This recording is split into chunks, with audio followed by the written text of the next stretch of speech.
नाशिककरांनो, जिल्हा न्यायालयासमोर उभा असलेला अश्वारूढ छत्रपती शिवाजी महाराजांचा तेजस्वी पुतळा आपण नेहमीच पाहतो, पण त्यामागची प्रेरणादायी कथा फार थोड्यांना ठाऊक आहे. नाशिकमध्ये शिवरायांचा भव्य पुतळा असावा ही संकल्पना नाशिकचे प्रसिद्ध कायदेपंडित आणि मराठा विद्याप्रसारक समाजाचे तत्कालीन सरचिटणीस ॲडव्होकेट श्री बाबूराव ठाकरे यांच्या दूरदृष्टीतून साकार झाली. सन 1974 मध्ये छत्रपतींच्या 300व्या राज्यारोहण सोहळ्याच्या निमित्तानं त्यांनी ही कल्पना मांडली आणि 1977 साली नाशिक जिल्हा न्यायालयासमोर हे स्मारक उभं राहिलं. छत्रपती शिवाजी महाराज न्यायप्रिय होते. अन्यायाविरुद्ध त्यांची भूमिका अढळ होती.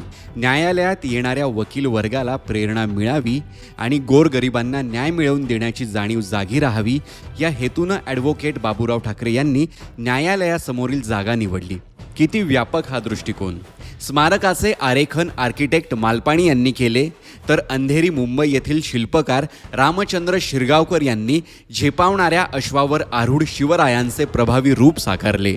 अश्वाचे दोन्ही पुढचे पाय हवेत असताना 21 फुटी पुतळ्याचा भार 2 पायांवर संतुलित ठेवणारा हा भारतातील पहिलाच वैशिष्ट्यपूर्ण पुतळा ठरला. भारताचे तत्कालीन संरक्षण मंत्री माननीय यशवंतराव चव्हाण यांच्या हस्ते अनावरण झाले.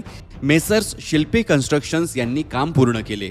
नाशिक नगरपालिका, NDCC बँक, गिरणा सहकारी साखर कारखाना, निफाड सहकारी साखर कारखाना, जिल्हा परिषद नाशिक, जिल्हा कृषी औद्योगिक सेवा सहकारी सोसायटी, मराठा विद्याप्रसारक समाज, शेतकरी सहकारी संघ, वसंतदादा पाटील सहकारी साखर कारखाना, मालेगाव विकास सहकारी दूध उत्पादक संघ, तसेच सर्वश्री ज्ञानदेव दादा देवरे, संतोजी किसनराव खांदवे, रामभाऊ सजनराव पाटील, रामनाथ चांडक आणि ॲडव्होकेट भाऊसाहेब सदाशिव देशपांडे यांच्या देणगीतून हे स्मारक उभे राहिले. आज हा पुतळा नाशिकच्या परंपरेत न्याय, धैर्य आणि स्वाभिमानाचा अढळ दीपस्तंभ म्हणून उभा आहे.